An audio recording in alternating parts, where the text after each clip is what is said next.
Think beyond a degree. Build real impact. Shape your future with an MBA. From IILM University. अमेरिकी राष्ट्रपति Donald Trump इन दिनों लगातार भारत के खिलाफ बयानबाजी करते रहते हैं, भारत पर एक्शन लेते रहते हैं, टैरिफ लगाते रहते हैं। लेकिन जब किसी समस्या का समाधान करने की बारी आती है तो भारतीय की तरफ ही नजर दौड़ाते हैं और अपनी टीम में भारतीय को शामिल करते हैं।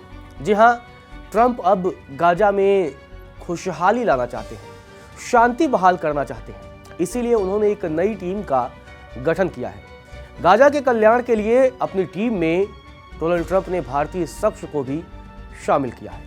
अमेरिकी राष्ट्रपति डोनाल्ड ट्रंप ने गाजा में चल रहे युद्ध को खत्म करने के लिए जो 20 सूत्री योजना बनाई थी, उसके बाद अब उसके दूसरे चरण की भी शुरुआत उन्होंने कर दी है और इसके लिए उन्होंने एक नए बोर्ड का गठन किया है जिसको बोर्ड ऑफ पीस नाम दिया गया है।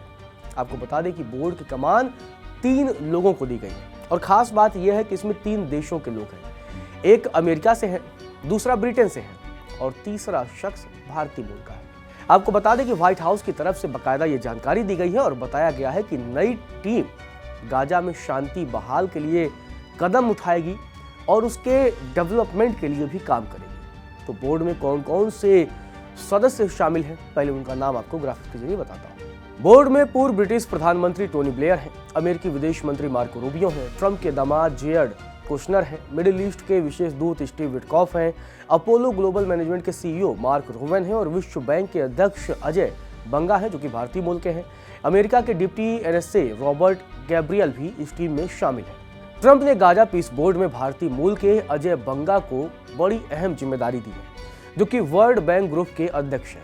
इसके अलावा ब्रिटेन के पूर्व प्रधानमंत्री रह चुके टोनी ब्लेयर को भी इस बोर्ड के संस्थापक कार्यकारी सदस्यों की जिम्मेदारी सौंपी गई है। उसके साथ ही ट्रंप के दामाद को भी इसमें मौका दिया गया है। जी हाँ, जेरेड कुशनर को मौका दिया गया है। अमेरिका के विदेश मंत्री मार्को रूबियो भी इसमें है।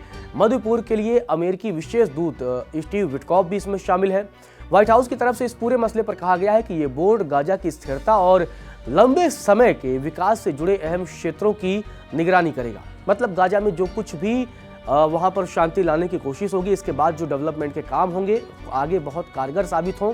ये जो बोर्ड है उसके जो सदस्य हैं इस पूरे मसले की निगरानी करेंगे। इसमें प्रशासनिक ढांचा को मजबूत करना एक अहम लक्ष्य है। इसके अलावा क्षेत्रीय रिश्ते को भी मजबूत करना है। मतलब इसके अलावा इंफ्रास्ट्रक्चर को रीडेवलप करना है, यानी पुनर्निर्माण करना है, उसके लिए भी काम करना है और इन्वेस्टमेंट को भी लाना, ये भी जिम्मेदारी है कि इन्वेस्टमेंट लाया जाए जिससे गाजा में डेवलपमेंट के काम किए जाएं और बड़े पैमाने पर फंडिंग भी जुटाना ये इस बोर्ड की जिम्मेदारी होगी और पूंजी जुटाना भी, मतलब पैसे लाना, ये सारी चीज़ें इस बोर्ड की जिम्मेदारी है।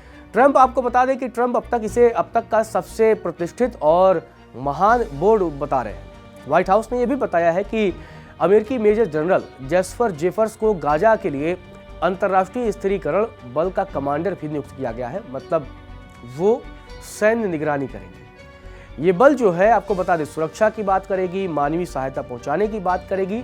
मतलब एक तरीके से वो गाजा की अपनी एक विशेष आर्मी होगी जो गाजा की रक्षा भी करेगी और वहाँ की सुरक्षा करेगी। साथ ही वहाँ पर अगर लोग मुसीबत में होंगे तो उनकी मदद के लिए भी आगे आएगी। और खास बात यह है कि गाजा के पूर्ण सैन्य निशस्त्रीकरण में भी ये पूरी तरीके से मदद करेगा। मतलब गाजा को युद्ध रहित बनाने के लिए ये काम करेंगे। गाजा के प्रशासन के लिए आपको बता दें कि एक राष्ट्रीय समिति भी बनाई जानी है और इसकी अगुवाई अली शाद करेंगे। वो फिलिस्तीनी अथॉरिटी में परिवहन मंत्रालय के पूर्व उप मंत्री भी रह चुके हैं।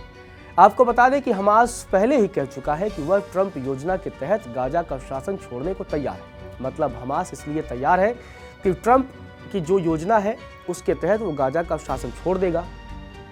इसके लिए पहले ही हमास राजी हो चुका है। हालांकि इस बोर्ड संरचना पर उसकी कोई आधिकारिक प्रतिक्रिया अभी तक नहीं आई है जो बोर्ड बनाया गया है। यहाँ ये जान लेना भी जरूरी है कि इजराइल गाजा युद्ध में अब तक 71,000 से ज्यादा फिलिस्तीनियों की मौत हो चुकी है। आपको बता दें कि जो ट्रंप की योजना है उसे लेकर भी कई तरह के सवाल खड़े हुए थे, कई लोगों ने आलोचना की थी, लेकिन ट्रंप अपने गाजा पीस प्लान को लेकर अब आगे बढ़ रहे हैं। पिछले दिनों आपको याद होगा कि इजराइल के प्रधानमंत्री बेंजामिन नेतन्याहू के साथ ट्रंप की बैठक हुई थी जिसमें इस मसले की चर्चा हुई थी। ट्रंप नेतन्याहू चाहते हैं कि गाजा में शांति हो। हालांकि ट्रंप की जो योजना है उसके तहत तो यही अनुमान लगाया जाता है कि कहीं न कहीं गाजा पर अब अमेरिकी शासन हो जाएगा, क्योंकि उनकी बनाई टीम और इसके अलावा उनकी तरफ से भेजी गई सेना। तो अगर ये सारी चीजें होंगी तो निश्चित तौर पर गाजा पर ट्रंप का ही कंट्रोल होगा। खैर, देखते हैं आने वाले समय में ये इस जो बोर्ड बनाया गया है वो अपने काम में कितना सफल हो पाता है।